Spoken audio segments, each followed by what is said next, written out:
Madison International Airport buzzed with the usual energy of a Monday morning. The hum of conversations, the rolling wheels of suitcases, and the occasional crackle of announcements over the PA system blended into a chaotic symphony. Travelers shuffled through the security checkpoints, some exuding the calm confidence of seasoned flyers, while others, clearly less experienced, juggled documents, phones, and carry-ons with a frantic energy. Among them was a man in his late 50s, casually dressed in a navy blazer, jeans, and a red cap that he pulled low over his forehead. To most, he was just another passenger trying to make his way through the day.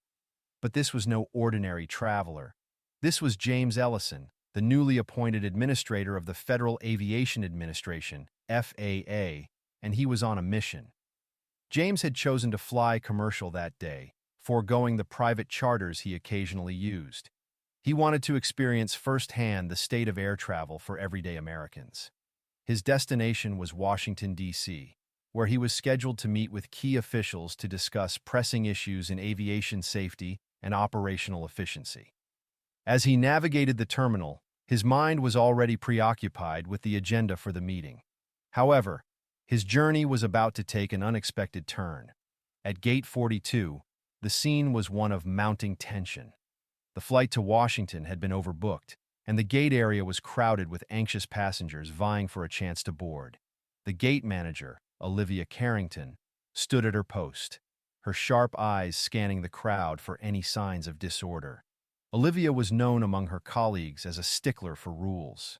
She prided herself on maintaining order and adhering strictly to the airline's protocols, even in the face of irate passengers. When James arrived at the gate, he immediately sensed the tension. The line was long, and the mood was sour. Determined to remain composed, he approached Olivia with his boarding pass in hand. "Excuse me," he began, his voice calm but firm. "I believe there's an issue with my boarding pass. It's marked as delayed, but I have a confirmed seat on this flight." Olivia barely glanced at him before responding curtly, "Sir, if your boarding pass says delayed, you'll have to wait until we resolve the overbooking issue. Please step aside and let others through." James frowned, taken aback by her tone. "I understand the situation, but I have an urgent meeting in D.C. This flight is critical for me to attend." Olivia's eyes flicked to his red cap, then back to his face. Something about his insistence rubbed her the wrong way. "Sir, I don't make the rules, and I can't make exceptions. Please wait over there," she said, gesturing toward a corner of the gate area. James felt his frustration rise. He wasn't used to being dismissed so abruptly.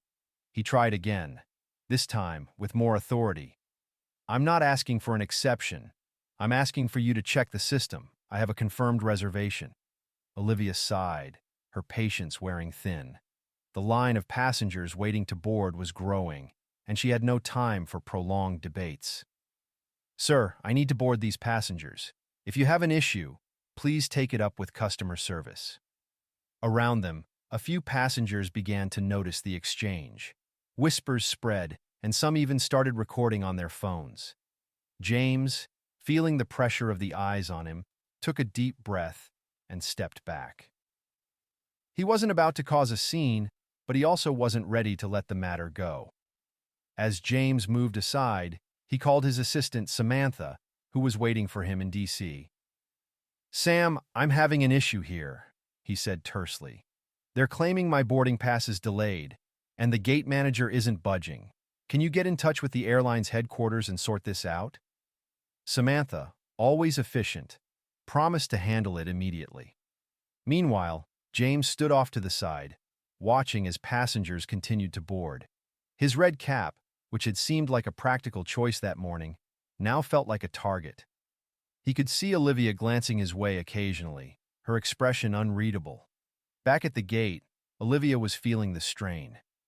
The overbooking situation was more complicated than she had anticipated, and tempers among the passengers were beginning to flare. A family of 4 was arguing over seat assignments, and a business traveler was loudly demanding to speak to a supervisor. Olivia prided herself on her ability to stay calm under pressure, but today was testing her limits. When a notification pinged on her screen, she barely registered it at first. It was a routine alert about a VIP traveler scheduled to board the flight. These alerts were common, and Olivia had grown accustomed to handling them without much thought. She scanned the message briefly, but, distracted by the chaos around her, dismissed it as another routine note. Unbeknownst to her, this particular VIP traveler was none other than the man in the red cap she had just turned away. As the final boarding call was announced, James's frustration reached a boiling point. He approached Olivia one last time, his voice calm but laced with irritation. "I need to be on this flight. I'm not sure you understand the importance of my position, but I assure you, this is not a request I make lightly." Olivia stiffened, her defensive instincts kicking in. "Sir, I understand your frustration, but my hands are tied. The flight is full, and I have to prioritize confirmed passengers. If you have a complaint, you can file it with customer service." James's phone buzzed in his hand, interrupting the exchange. It was Samantha. "James, I've contacted the airline's management. They're looking into it now. Just stay put." But as the jet bridge door closed and the plane began taxiing to the runway, it became clear that the resolution would come too late. James watched in silence as his flight took off without him. Standing in the now empty gate area, James felt a mix of anger and disbelief. He had been dismissed, not just as a passenger, but as a person. Little did Olivia know, the man she had turned away was the head of the very agency responsible for overseeing the airline's operations. And little did James know, the events of this morning would soon spiral into a public spectacle that would force both him and Olivia to confront uncomfortable truths about their respective roles in the aviation industry. As the Washington-bound plane disappeared into the sky, James Ellison stood motionless at Gate 42. His red cap, now a symbol of both his persistence and anonymity, seemed to mock him. Around him, the terminal hummed with the familiar rhythms of travel, but he was far from calm. He'd missed a critical flight, not because of a weather delay or mechanical failure, but due to a frustrating chain of miscommunications and assumptions. James wasn't one to lose his temper easily, but this time, he felt a surge of anger mixed with disbelief. He took a moment to collect himself before dialing his assistant, Samantha, once more. "Sam, the flight's gone," he said, his voice steady but clipped. "I need you to escalate this to the airline's leadership. This isn't just a personal inconvenience, it's a systemic issue, and I want answers." While Samantha worked to untangle the mess from her end, James moved to a quiet corner of the terminal. He had no intention of leaving the airport yet. Instead, he decided to observe, take mental notes, and reflect on the experience. If there was one silver lining to the debacle, it was that he now had an unfiltered view of how the airline industry operated from the customer's perspective, something he rarely experienced as the FAA administrator. Back at Gate 42, Olivia Carrington was unaware of the storm brewing. With the flight successfully boarded and on its way, she felt a sense of relief. Overbooking situations were always tense, and while she sympathized with the displaced passengers, she believed she had done her job. She had followed the rules, maintained order, and ensured that the plane departed on time. That was all that mattered. At least, that's what she told herself. However, Olivia couldn't shake the nagging feeling that something was off about the man in the red cap. His insistence, his calm authority, and the way he carried himself didn't match the profile of a typical disgruntled passenger. She glanced toward the corner where he had been standing earlier, but he was gone. With a shrug, she dismissed the thought and moved on to the next task, unaware that her morning's decisions were about to ripple far beyond the confines of Gate 42. Meanwhile, James's assistant had finally reached someone at the airline's headquarters. The call set off a chain reaction that climbed rapidly up the corporate ladder. Within an hour, the airline's senior management was alerted to the incident, though the details were still murky. The words, FAA Administrator, immediately raised red flags, prompting a flurry of emails, phone calls, and hastily convened meetings. The airline's VP of Operations, Greg Walters, was among the first to grasp the gravity of the situation. "You're telling me we denied boarding to the head of the FAA?" he said, rubbing his temples. "How does that even happen?" "It seems to be a misunderstanding at the gate level," replied his assistant. The gate manager, Olivia Carrington, wasn't aware of his identity. Apparently, he didn't announce who he was. Greg sighed. Of course he didn't. Ellison's known for keeping a low profile. But this is a PR nightmare waiting to happen. As the airline scrambled to address the situation, James continued his quiet observations in the terminal. He watched as passengers interacted with staff, noting patterns of frustration, confusion, and occasionally, appreciation. He saw an elderly couple struggle with a self-service kiosk, a family argue over delayed luggage, and a young man calmly thank a gate agent for rebooking him on a later flight.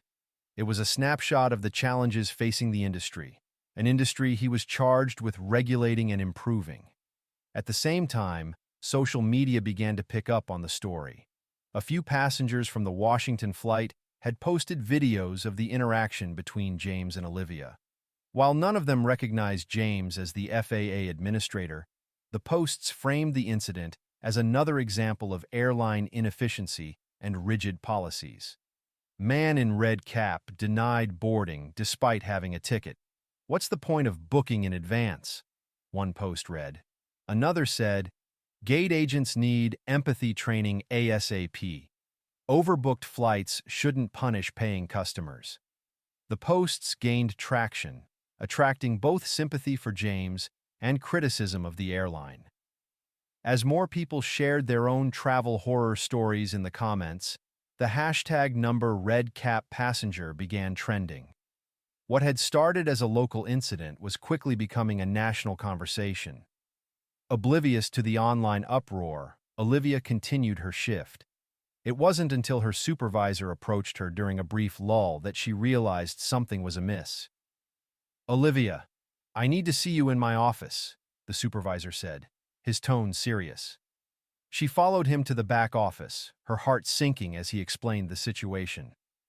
"The man you turned away this morning? That was James Ellison, the head of the FAA." Olivia's jaw dropped. "What? No, that can't be right. He didn't say anything about who he was." "That doesn't matter," the supervisor replied. "What matters is that we now have a situation on our hands. The airline's leadership is involved, and they want a full report from you immediately." As Olivia sat down to write her account of the incident, she felt a wave of anxiety wash over her. She replayed the morning's events in her mind, searching for signs she might have missed. Could she have handled the situation differently? Should she have been more flexible, more empathetic? The questions gnawed at her as she typed. Back in his corner of the terminal, James received a call from Greg Walters. The conversation was polite but tense, with Greg apologizing profusely for the mix-up. "Mr. Ellison, I want to personally assure you that we are investigating this matter thoroughly. This incident does not reflect our company's values or standards." James listened quietly, his expression unreadable. "I appreciate your call, Mr. Walters," he said finally. "But this isn't just about me. It's about the systemic issues that led to this incident. Overbooking, miscommunication, lack of discretion. These are problems that affect thousands of passengers every day. I'd like to discuss how we can address them." Greg, caught off guard by James's measured tone, promised to follow up with a detailed proposal for improvements. As the call ended, James leaned back in his chair, feeling a mix of satisfaction and lingering frustration. The morning's ordeal had been a personal inconvenience, but it also highlighted the need for change. Change he was now more determined than ever to pursue. As the day wore on, the story continued to gain momentum. News outlets picked up on the social media buzz, framing the incident as a clash between bureaucracy and customer service. Olivia, now fully aware of the storm she had unwittingly unleashed, braced herself for what was sure to be a challenging few days.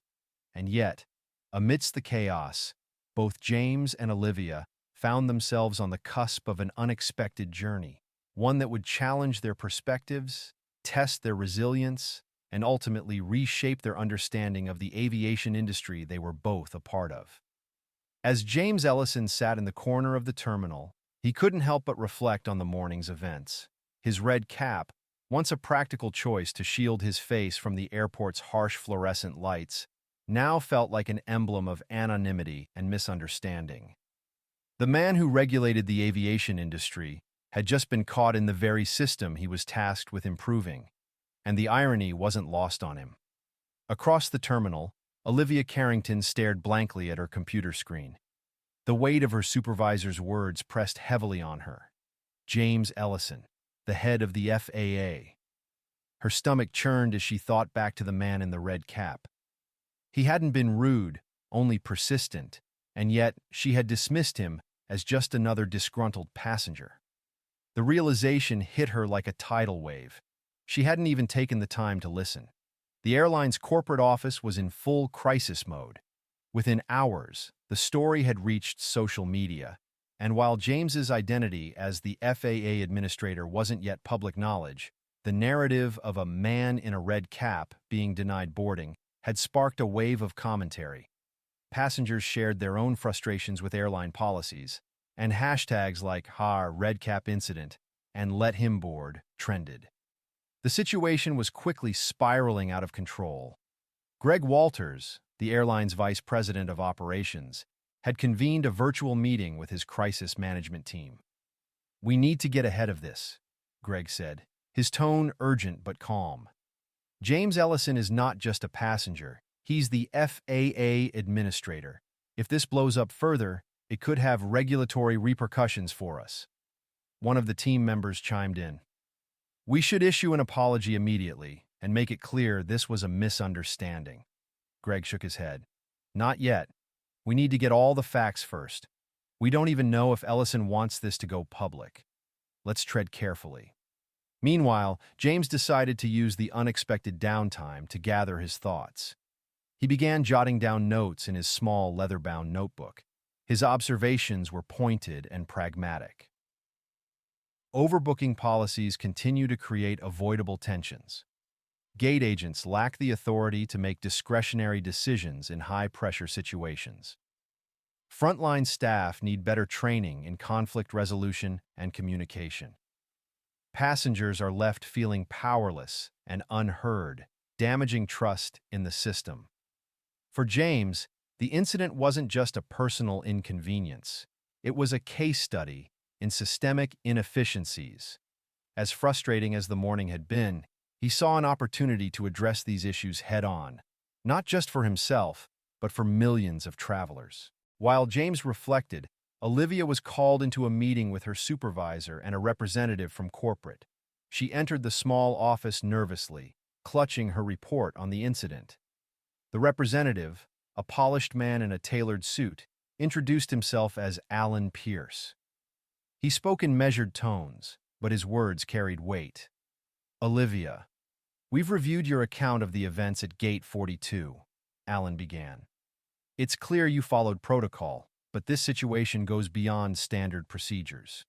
Do you understand who Mr. Ellison is and the implications of what happened this morning?" "I do now," Olivia replied, her voice barely above a whisper. "But at the time, I didn't." He didn't identify himself, and I was focused on managing the overbooking situation. Alan nodded. "I understand, and I don't blame you for not recognizing him. But this incident has put the airline in a difficult position. Mr. Ellison is not just a high-profile passenger. He's the person responsible for regulating our industry. This could have significant repercussions if we don't handle it correctly." Olivia felt her cheeks flush. "I didn't mean to cause any problems. I was just trying to follow the rules."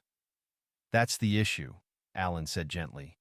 "Sometimes, following the rules isn't enough. Situations like these require discretion and empathy.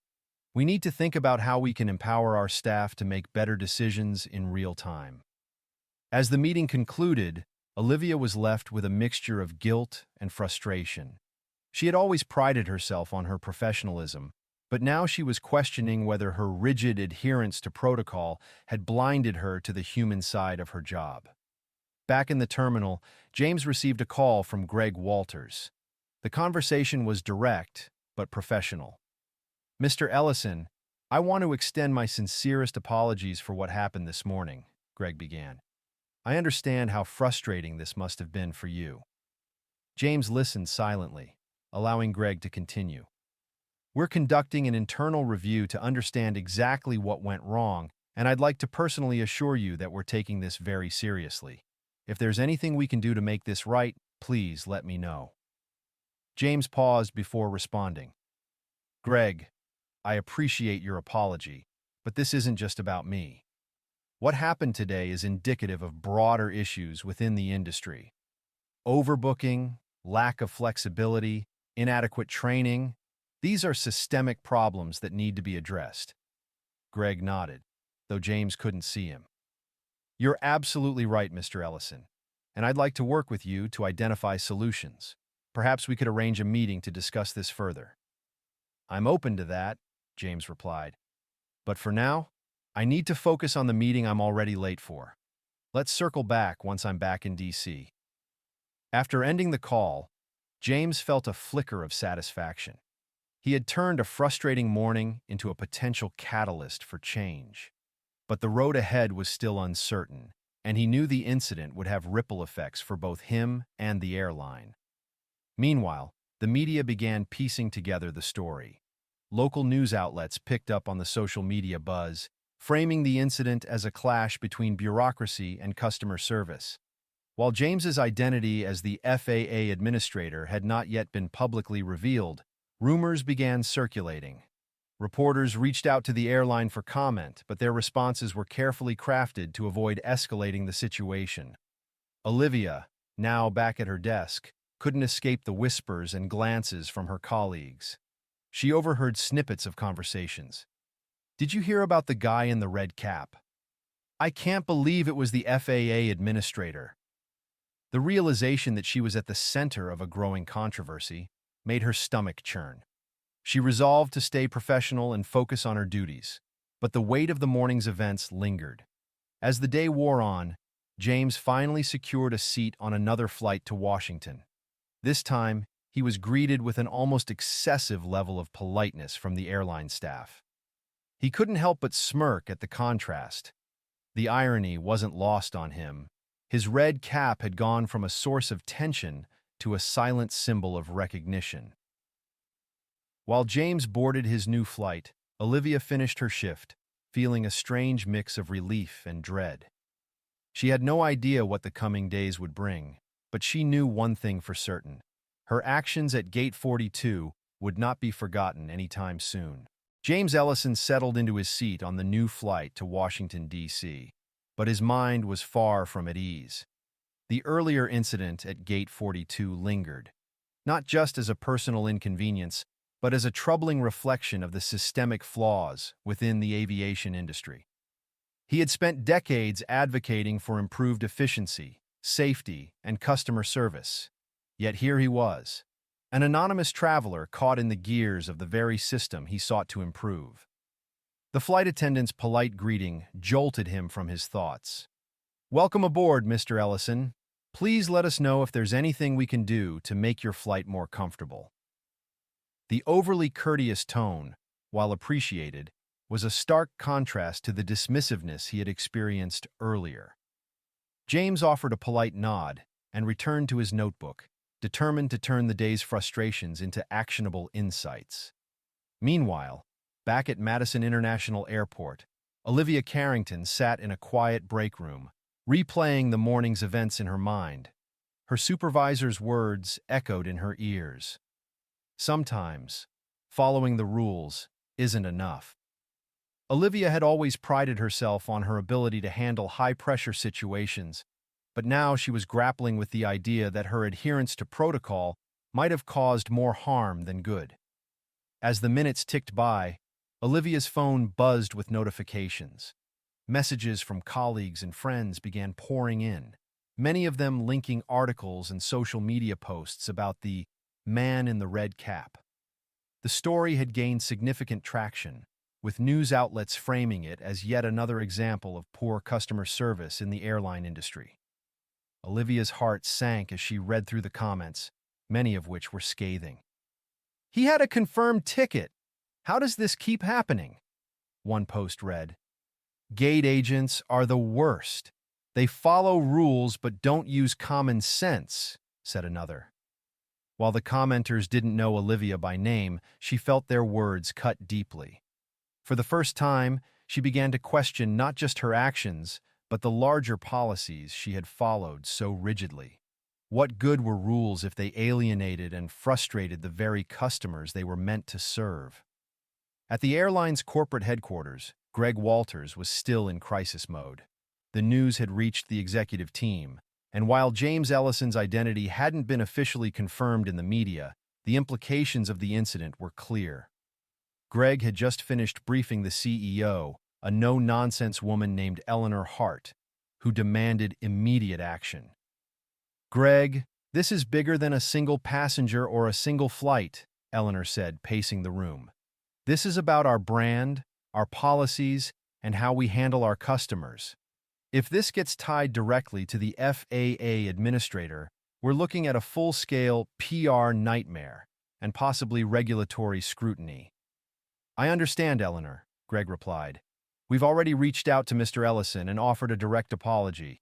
He seems more focused on addressing the systemic issues than on the personal inconvenience."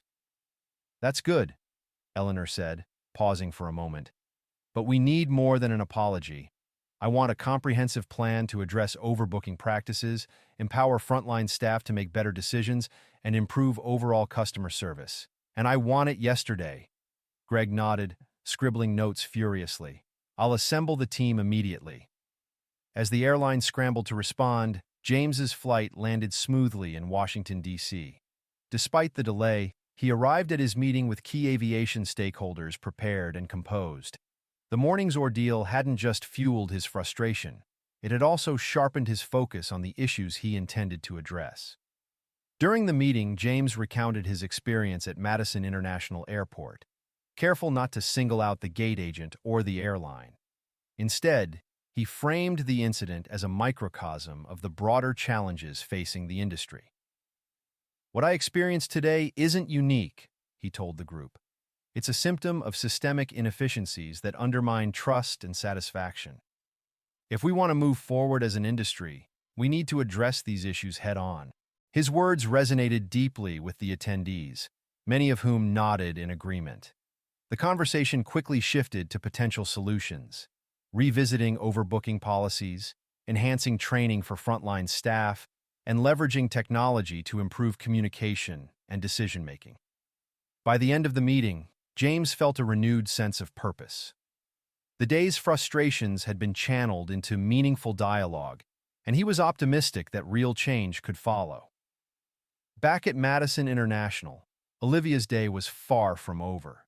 She had been called into a follow-up meeting with her supervisor, Alan Pierce, and a representative from the airline's customer relations department. Olivia entered the room feeling a mix of anxiety and determination. She was ready to face whatever consequences awaited her, but she also hoped to explain her perspective. "Olivia, thank you for coming," Alan began, his tone neutral. "We've been reviewing the details of this morning's incident, and we'd like to hear your thoughts." Olivia took a deep breath before speaking. "I understand the seriousness of the situation, and I take full responsibility for my actions. I followed protocol because that's what I've been trained to do, but I realize now that I should have taken the time to listen and assess the situation more carefully." Alan nodded. "We appreciate your honesty, Olivia. This isn't about assigning blame, it's about learning from what happened and improving our processes. What do you think we could have done differently?" The question caught Olivia off guard, but she answered thoughtfully. "I think we need better training on how to handle exceptional situations. I was so focused on following the rules that I didn't stop to think critically about the context. If I had been empowered to use more discretion, maybe this could have been avoided." The customer relations representative chimed in. "That's a fair point. We've been hearing similar feedback from other agents. It's clear we need to rethink how we approach frontline decision-making. As the meeting concluded, Olivia felt a glimmer of hope. While the day had been challenging, it also felt like the beginning of a necessary conversation about the airline's culture and policies. In the days that followed, the story continued to evolve. News outlets eventually confirmed James Ellison's identity, but the FAA administrator declined to comment publicly, focusing instead on driving change from within the industry. The airline issued a formal apology to James and announced a series of new initiatives aimed at improving customer service and operational efficiency. These included revising overbooking practices, enhancing staff training, and piloting a program to give gate agents more flexibility in handling unique situations. For Olivia, the aftermath of the incident was a period of reflection and growth. While she faced scrutiny from her peers and the public, she also received support from colleagues who understood the pressures of her role. Determined to improve, Olivia enrolled in additional training programs and began advocating for changes within the airline. As for James, the incident at Gate 42 became a catalyst for broader industry discussions. He shared his experience in private meetings with airline executives and regulatory bodies, emphasizing the need for a balance between rules and human judgment. His efforts inspired a renewed focus on passenger experience across the industry, and while the changes were incremental, they marked a step in the right direction. The ripple effects of the red cap incident were felt far and wide, challenging long-held assumptions and sparking meaningful change. For both James and Olivia, it was a stark reminder of the importance of empathy, discretion, and the power of listening, even in the most high-pressure situations. The days following the incident at Gate 42 saw ripples of change spreading far beyond Madison International Airport. For James Ellison, the ordeal had morphed into a case study, one he planned to use to push for meaningful reforms in the aviation industry. For Olivia Carrington, it was a personal reckoning, a moment that forced her to confront not just her actions, but the rigidity of the system she had been trained to uphold. James had returned to Washington, D.C., and immediately convened his team at the FAA. In a private meeting with key officials, he laid out the lessons learned from his experience. This wasn't just about one gate agent, James began, his tone measured but firm. This is about an entire system that prioritizes efficiency over humanity. We need to challenge that paradigm. His team listened intently as James outlined his recommendations. Greater transparency in overbooking practices, improved training for frontline staff, and a shift toward empowering employees to exercise discretion. We can't regulate empathy, he admitted, but we can create an environment where it thrives. Meanwhile, the airline at the center of the incident was also undergoing a period of reflection. Under the leadership of Greg Walters and CEO Eleanor Hart, the company announced a comprehensive review of its customer service policies. This included holding listening sessions with employees, passengers, and industry experts to gather feedback. Olivia was invited to one of these sessions, and though apprehensive, she agreed to participate. The meeting took place in a modest conference room at the airport, with representatives from various departments seated around a large table. Olivia was one of the few gate agents present, and she felt the weight of her colleagues' gazes as she recounted her experience. "I was following the rules," Olivia began, her voice steady but tinged with emotion. "That's what we're taught to do. But that morning, I realized that the rules don't always account for the bigger picture. I didn't take the time to understand who I was speaking to or why his request was so urgent. And for that, I'm sorry." Her honesty was met with nods of understanding. One of the airline's senior trainers, a woman named Karen, chimed in. "Olivia, your experience highlights something we've been discussing for years. We train our staff to follow procedures, but we don't always give them the tools to adapt to unique situations. That's on us as much as it's on you." Greg Walters, who had been quietly taking notes, finally spoke. "This is exactly why we're here. We need to find a way to balance consistency with flexibility. If we can empower our staff to make decisions based on context, we can avoid incidents like this in the future. The conversation was a turning point for Olivia. For the first time, she felt her voice was being heard, not just as a gate agent, but as a critical part of the airline's ecosystem. She left the meeting with a renewed sense of purpose, determined to help shape the changes that were now underway. At the same time, James was preparing for a keynote speech at a major aviation conference. The topic was the future of customer experience in aviation, and James planned to use his story to drive home the importance of balancing operational efficiency with human connection. Standing on the stage before a packed auditorium, James began with a simple question. How many of you have ever felt powerless while traveling? A wave of hands shot up, accompanied by murmurs of agreement. James smiled knowingly. So have I, and let me tell you, it's not a good feeling. He recounted the events of Gate 42, omitting Olivia's name but detailing the interaction in vivid terms. I wasn't angry because I missed my flight, James explained. I was angry because I felt invisible, like my concerns didn't matter, and that's a feeling no passenger should ever experience. The audience listened intently as James outlined his vision for a more compassionate industry. He spoke about the need for transparency, the importance of empowering employees, and the value of viewing passengers not as numbers, but as individuals.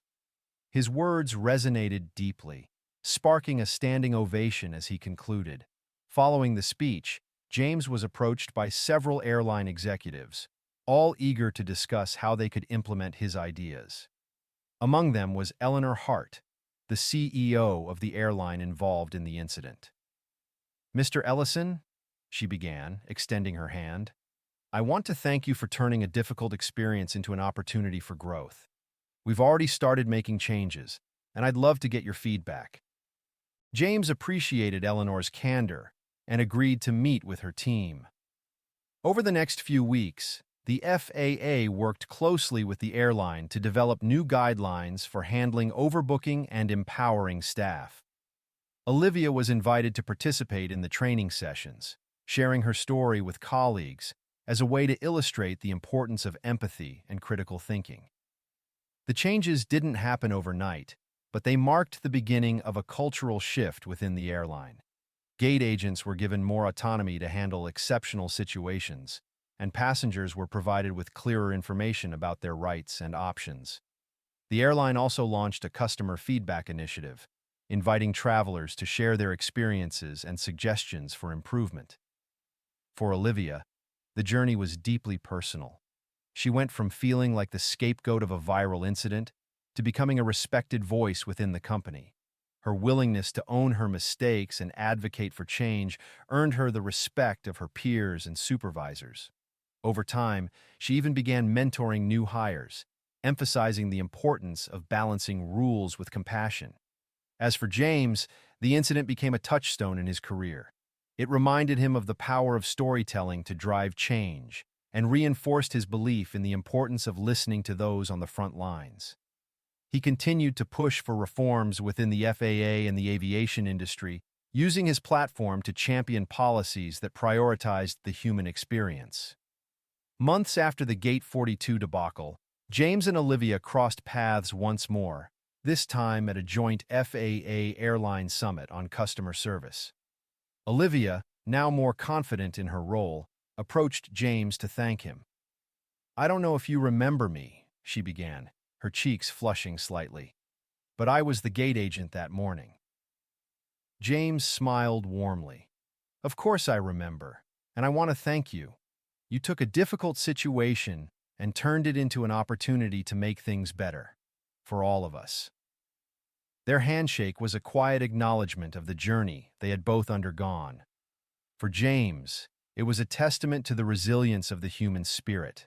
For Olivia, it was a reminder that even the toughest moments could lead to growth. The man in the red cap incident became a pivotal story in aviation, illustrating the complex interplay between rules and empathy. It highlighted the dangers of rigid adherence to protocol and the importance of empowering employees to make context-driven decisions. The key lessons were clear. 1. Balance is essential.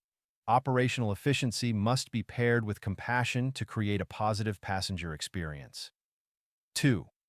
Empowerment drives change. Frontline staff should be trusted and trained to exercise discretion in unique situations. 3. Listening is transformative. Both passengers and employees thrive when their voices are heard. In the end, the incident wasn't just a story of missteps, it was a story of redemption, growth, and the enduring power of human connection.